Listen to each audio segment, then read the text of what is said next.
Jadi mau mulai dari mana? Dari asal masuk Wiki. Mulai. Jadi pas kelas 6 karena detik-detik mau lulus juga, jadi belajar nilai supaya nilai tinggi karena dari madrasah rencana mau lanjut MTS terus tapi keinginan dalam hati itu masuk pondok, tapi ada bunda, dia kan guru lah, jadi dia nyuruh. Bunda nanti guru. Enggak ada ya, mama guru.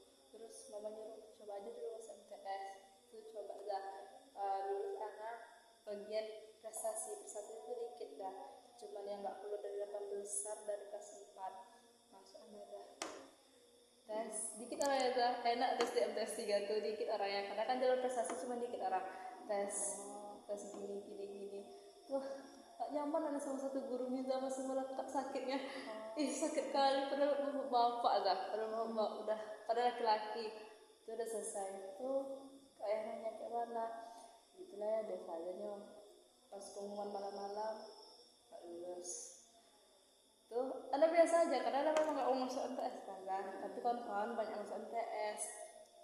Coba lagi dah jalur umumnya di bulan 6 pondok-pondok udah tutup, jadi Anda coba MTS jalur umum, jalur biasa, coba lagi gak lulus lagi. Memang Allah gak mentakdirkan Anda di MTS. Satu ternyata sekolah-sekolah pada tutup, tapi pernah nawarkan di SMP Itazura, tapi anak ngomong SMP Az-Zuhra Group ya. Tapi anak tidak mengeras kalau Bunda bilang mau di mana, mau SMP IT, mau pondok atau SMP biasa. Kalau SMP biasa mending kakak sekolah pun pergaulannya nggak bagus. Terus tuh kamu di mana? SMP Azura sama Naura, sahabat anak. Enggak lah bun, nggak mau. Itulah pondok. Tapi pondok-pondok pada tutup. Terus Bunda ada kenalan kawan Buya, Kemisron, telepon lah. Telepon lah Zah. Kiai bantu gini-gini. Beki udah tutup lah. Terus kata Kiai, aman tuh Ustaz, nanti Ana bilang, Ana carikan. Terus ayah sama bunda Ana ke pondok Alfia, kata Kiai Misran. Terus pokoknya Kiai Misran kata bunda nelpon sama Buya. Terus kata Kiai Misran, sediakan bangku, sediakan kasur, sediakan ini. Keponakan Ana masuk ke situ. Terus Ana Beki. Kalau salah Ana tes hari Selasa pakai baju pink gitu kan. Tes sama Zaliha sama Zani. Itu kata bunda pulang. Terus bunda kakak lulus. Asalnya bilang lulus, kakak pasti lulus. Masuklah Becky dan sebentar lagi kan udah mau lanjut di sini. belum tahu. Enggak apa-apa, bilang aja Zuhra aja. Karena kan ini kayak yang saya jelaskan tadi, ya memang kalau konseling itu jujur gitu, dan nanti harus percaya kalau misalkan ustazah tuh nggak bakalan bilang sama siapapun. Kalau di konseling itu gitu, kita bebas mau cerita apa aja, mau bilang apa aja, isi hati, isi pikiran, anak-anak semua, dan itu insya Allah nggak bocor gitu. Cuman sebatas kita berdoa aja gitu, kecuali Tuhan gitu. Nggak ada yang tahu aku. Anak sama Putri lanjut sini. Ada sama Putri lanjut sini. Lanjut sini. Ada sama Putri. Dan yang Zalianti. Ada orang udah nggak tahu nggak. Teman-teman yang lain? Cuma ada Putri berdua. Oh iya. Apa yang membuat anti nggak nyaman sama guru yang tadi, yang sebelumnya tuh? Karena waktu itu pas SD, karena anak Quran nggak begitu kali, Zana lebih nonjol ke akademik pas di SD. Terus apa ya bilangnya? Pokoknya udah mau masuk SMP tapi bacanya gini-gini itu udah kayak astagfirullah. Itulah makanya anak makin yakin. Jadi down gitu ya. Makanya makin yakin bakal masuk. Sekarang jus berapa? Alhamdulillah jus 27. Iya, kalau dilihat dari segi Qurannya duluan Kiza ya. Kita kan memang dari SD lah.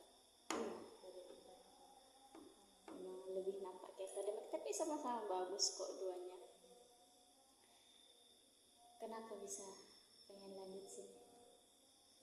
Faktor besarnya kan falah kan, karena Karena dari kecil memang pernah. Itu ekskulnya. Itu kan ekskul tuh. Kalau masalah ekskul itu kan banyak sih di luar yang lebih hebat gitu kalau di panah sama berkuda ini. Kalau berkuda baru ada di rumah yang untuk akad sama di Biki. Itu pernah Iya. ini ada. Karena faktor besar itu. Terus pengen jadi apa nanti? Anak yang jadi pengusaha. Pengusaha. Lanjutkan usaha. Orang tua pengusaha. Bagus sih. Pengusaha berarti nanti ambil jurusannya kayak MBS, ekonomi gitu kan.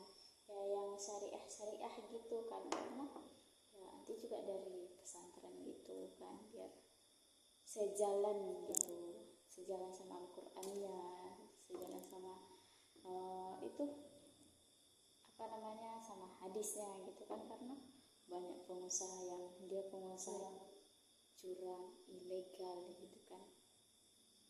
Karena yang syariah juga sesuai gitu. Gimana caranya, cara berdagang ala Nabi gitu ya kan. Terus ada lagi Kuliah. kuliah Kalau mau kuliah di Mesir. di Mesir. Bisa insya Allah. Tinggal persiapkan lagi apa yang perlu disiapkan kan, kayak bahasa gitu. Tapi kalau ke Mesir itu dia lebih banyak ke kitabnya kan. Jadi mungkin yang dipersiapkan itu yang paling utama itu dari Al-Qur'an. Kalau abang Biasanya bahasa ya, karena bahasa itu kan wajib ya kan. Cuman kan kalau bahasa ini biasanya sebelum ke Mesir ada belajar dulu nggak sih? ada di Jawa nanti 2 minggu. Iya, yang itu. Tapi kalau misalkan nanti udah bisa bahasa, nggak perlu lagi dong gitu kan.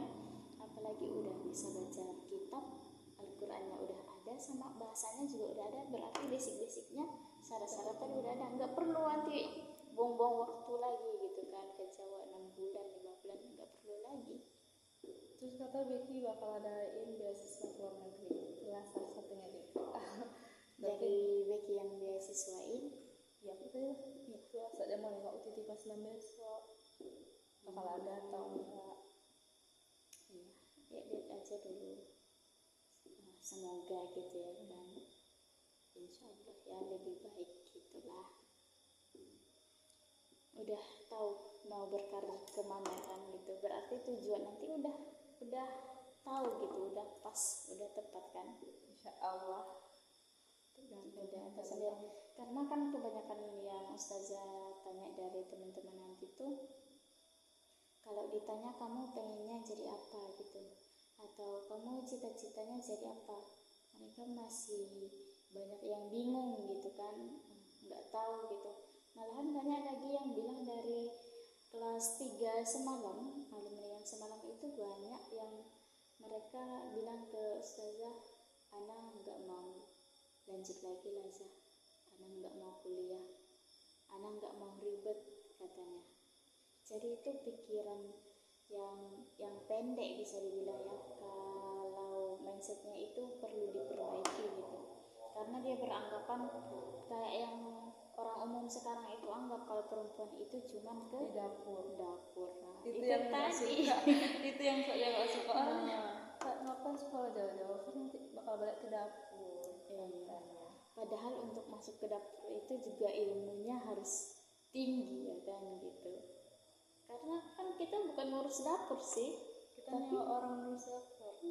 ngurus bukan nyewanya, tapi ngurus rumah tangganya gitu. Bukan dapur, karena bukan dapur mah masih bisa gitu kan, karena itu suatu hal yang bisa nanti walaupun kita sama sekali nggak bisa masak gitu kan, pas kita udah terjun ke dunia itu mau nggak mau kita harus bisa, dan pasti bakalan bisa gitu. Karena banyak orang yang nggak pandai masak, yang nggak bisa, setelah dia menikah pelan-pelan dia bisa gitu ya kan. Banyak yang kayak gitu. Tapi yang nggak bisa itu apa, kayak misalkan ya ilmunya gitu. Kayak yang banyak terjadi sekarang itu, orang menikah yang mana dia pikir itu menikah itu ya udah tinggal nikah aja gitu, nggak perlu ilmu, nggak perlu S1 S2 gitu. Terus pas udah punya anak tuh dia kewalahan ngurus suaminya, kewalahan ngurus anaknya, manajemen emosinya gitu kan. Misalkan anaknya tuh sakit, biasa kan kalau anak demam itu misalkan giginya mau tumbuh itu kan pasti rewel. Terus anaknya ini rewel, nggak mau tidur, nggak mau makan, dimarahin. Itu kira-kira salah nggak? Ya salah. Kenapa dia marahin anaknya? Itu kan harusnya kita nggak perlu marahin karena itu hal yang biasa. Tinggal ya kita lah gimana caranya menjadi ibu yang baik, yang berilmu gitu kan. Nah jadi ya perlu S1 tadi gitu. Dan kita juga nggak bisa menitipkan sepenuhnya anak itu ke orang lain, kan belum tentu nanti dia bisa ngajarin, pihak sekolah itu bisa ngajarin kayak yang kita mau gitu. Ustazah udah sering lihat juga sekarang di internet ibu-ibu yang pinter itu, yang dia dulunya pinter-pinter lah gitu kan, baik ya di sekolah, di kuliah gitu, dia bisa ngajar anaknya sendiri di rumah tanpa harus menyekolahkan. Jadi dia udah punya ilmu parenting sendiri gitu. Jadi bukan ngapain sih S1 sekolah tinggi-tinggi ujungnya ke dapur gitu. Itu mindset orang yang mindset zaman dulu. Nah, Zaman bapak lari ya. itu berarti udah tahu kan apanya, kemana tujuannya gitu. Oke, makasih ya.